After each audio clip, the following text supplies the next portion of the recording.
I like to avoid the temptation, if I can, which is hard sometimes, to get into the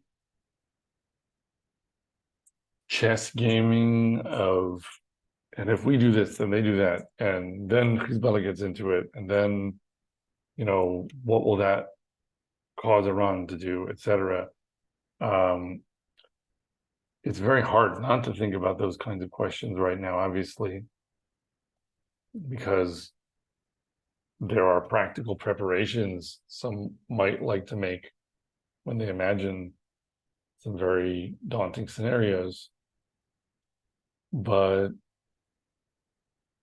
there are so many different ways that something can go in this situation with all the different moving parts. And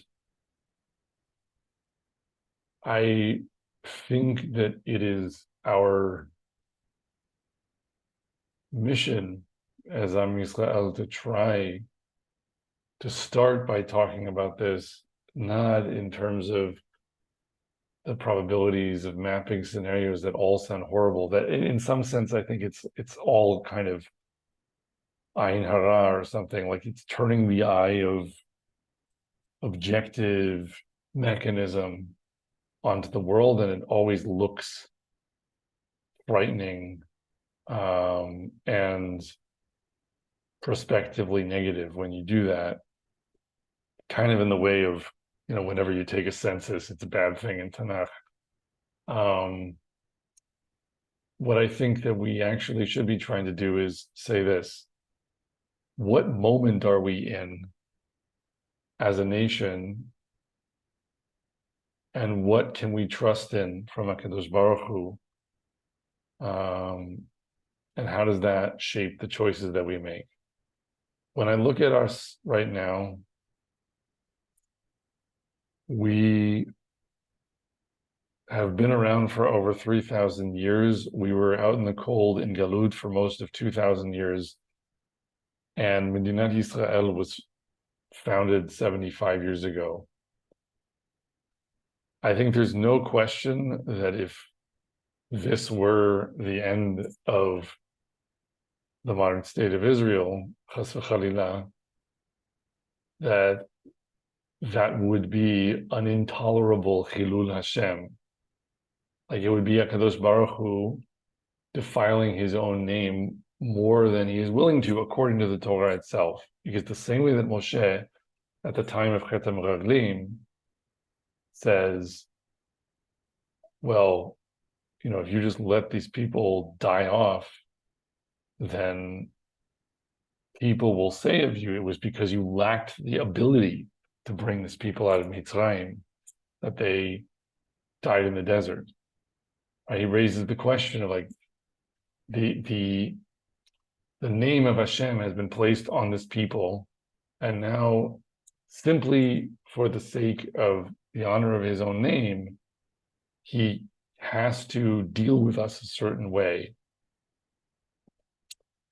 And I think we saw that going from 1945 to 1948, right? Or from 1945 to 1967. The depths of the darkness that we sank into were so great that no one, I think, could have imagined how much it was, in fact, the beginning of Am Yisrael standing up and really achieving something we waited for thousands of years. And I think that we're in a situation like that now, where, in a sense, Kal v'chomer, like even more so, after 75 years to have this project fail, and again, with a lot of zchut, right? A lot of good motion in the right direction. If you look at many trajectories or many measures of what trajectory we're on, and you're asking in terms of Torah and how this might look to HaKadosh Baruch Hu, we're really going in some very positive directions as far as the interest of the country as a whole in the Torah and in the Torah of the land and in Beit HaMikdash and in trying to have Judaic identity be essential part of the society.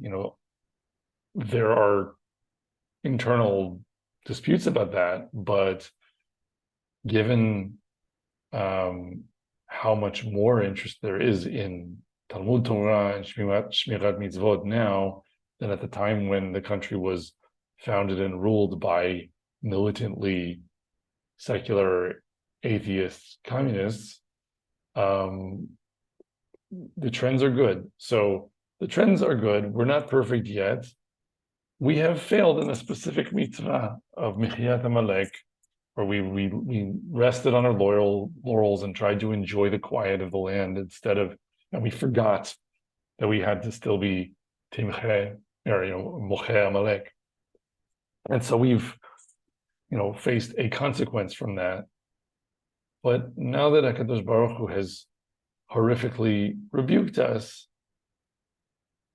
I look at the situation and I don't think it's a prelude to total destruction, or even a prelude to some kind of free fall with greater untold horrors to come, because we are trying to return to him.